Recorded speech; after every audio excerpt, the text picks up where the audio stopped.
My name is Eduardo Saucedo, and I will be the head of this class called Global Financial Strategy.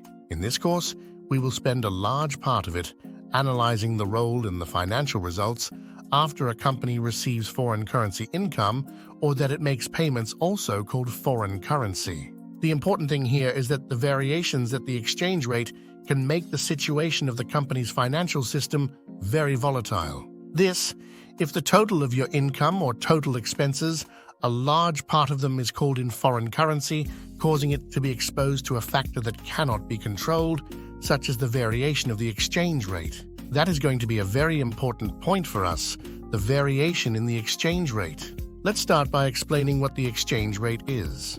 Well, we can say that the exchange rate is the relationship that exists between two currencies, how many units of local currency we have to give for a unit of foreign currency. It is important to mention that in this course, we will not analyze the economic fundamentals to determine if the amount of local currency that is being granted by this unit of foreign currency is much or very little.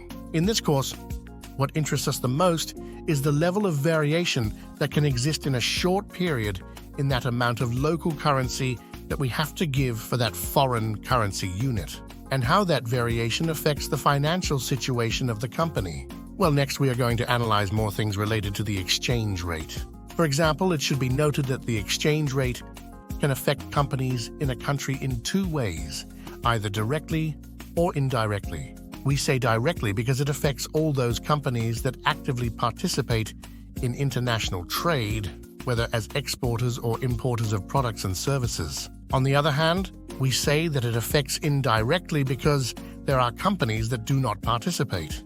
There are companies that do not participate in international trade, they do not export, they do not import, but they have some relationship with companies that do export or import. For example, a company that has no relationship with the foreign trade, but its client does. So when the exchange rate moves, that can affect your client a lot.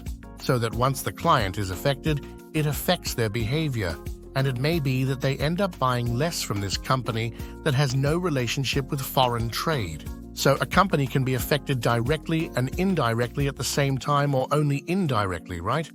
As you might have noticed, if we closed the border and there was no import and everything was made only with national companies, then the companies would no longer have dependence on foreign currency financial states. And if that happened, that there was no dependence on foreign currency, then this course would lose its reason for being. That is why then, the more open the border of an economy is, it would be expected that as a consequence, there would be greater international trade via exports and imports, and the national companies would be more dependent of a foreign currency, and their financial states could be more vulnerable.